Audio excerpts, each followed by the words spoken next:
Islamitinda yang dirahmati Allah yang ada di rumah yang sedang menyaksikan hari ini ya.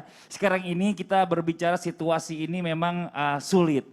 Tapi di setiap orang ini diharapkan untuk bisa yang namanya mengendalikan emosinya. Karena bicara masalah tentang situasi pandemi ini memberikan dampak yang kurang baik untuk semua tanpa terkecuali. Mau itu orang kecil, orang besar, semua sama mengalami kesulitan yang sama. Nah emosi ini kadang-kadang bisa jadi tidak terkendali nih ya. Dan ini bahaya banget. Karena bisa berdampak buruk bagi diri sendiri dan juga orang lain. Seperti sama-sama tadi kita sudah simak video yang kita saksikan sama-sama ya.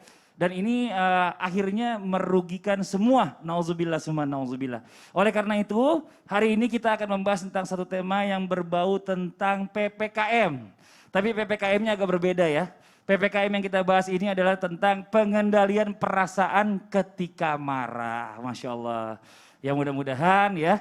Kalau bisa semuanya jangan sampai marah. Jadi benar-benar dikendalikan banget emosinya karena marah ini akan merugikan diri kita sendiri akhirnya. Ini langsung aja kita coba tanya sama guru kita Habib Usman. Assalamualaikum Bib. Waalaikumsalam. Masya Allah. Ini buat jamaah yang ada di rumah nih ada banyak pertanyaan nih ya. Sebenarnya kita bicara masalah tentang apakah hakikat marah di dalam Islam ini nih. Dan apakah Allah sudah menitipkan sifat ini kepada hambanya. Karena kalau kita bicara masalah tentang marah. Marah ini adalah fitrahnya manusia. Setiap manusia ini pasti punya rasa emosi gitu loh.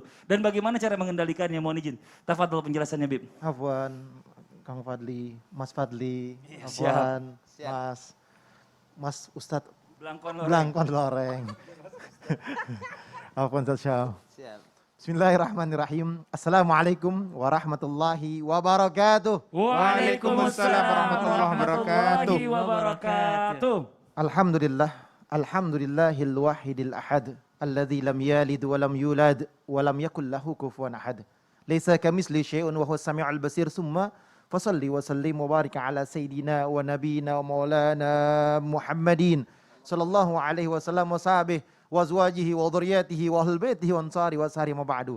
Segala puji bagi Allah Subhanahu wa taala yang telah memberikan kita nikmat iman, nikmat sehat wal afiah yang insyaallah pada hari ini kita mendapatkan ilmu-ilmu yang bermanfaat dari guru-guru kita yang insya Allah bisa diamalkan untuk dirinya, Amin. Suaminya, istrinya, anak-anaknya.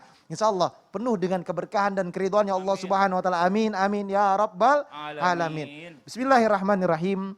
Marah atau al-ghadab bisa bermakna yakni yang pertama membenci sesuatu, tidak menyukai sesuatu, atau dia kesal terhadap sesuatu menimbulkan sebuah ghadab, emosi, marah yang keluar pada diri dan jiwanya. Yang kedua adalah kita harus memahami bahwa ghadab ini terjadi pada diri manusia dengan hal yang ada dalam tubuh kita. Yang sudah terjadi, yang sudah ada, yang fitrah sebagai seorang manusia mempunyai rasa marah. Contoh anak kecil. Anak kecil aja kalau kita ambil barangnya, kita ambil kuenya atau mainannya, dia pasti marah. Karena alami ya. Hakikat marah dalam Islam, marah menjadi dua bagian. Yang pertama, marah yang terpuji. Marah yang baik, marah yang benar, bahkan marah yang wajib membela dirinya, membela kehormatannya. Ketika seseorang, dia berada di rumahnya sendirian, ada orang yang masuk untuk mengambil barangnya, untuk melakukan yang tidak baik, wajib bagi dirinya, membela dirinya, marah dengan emosionalnya, dia keluarkan untuk apa? Mengusir orang tersebut. Oleh karena itu, marah yang terpuji ini menjaga kehormatannya, hartanya, agamanya, hak umum rame-rame misalkan diambil sama orang, disamperin, kenapa ini nggak boleh seperti ini, Anda zalim, Anda nggak boleh mengambil hak orang lain. Boleh, ini dilakukan dengan cara, dengan tujuan yang baik, yang ma'ruf, atau menolong manusia yang lain. Contoh misalkan, ada manusia kesusahan, dijamret, dicopet, atau diambil miliknya, kita bantu, kita kejar, atau kita bantu untuk melaporkan ke pihak yang berwajib untuk menyelesaikan permasalahan tersebut. Boleh kita bantu. Oleh karena itu, marah terpuji, ada juga marah yang tidak terpuji. Yakni marah yang tercela ini yang tidak terpuji. Yang pertama, marah untuk membalaskan dendam seorang tersebut. Atau marah yang ketika dia lagi di jalan, dia nggak salah apa-apaan, misalkan disalib, dia emosional, nggak boleh.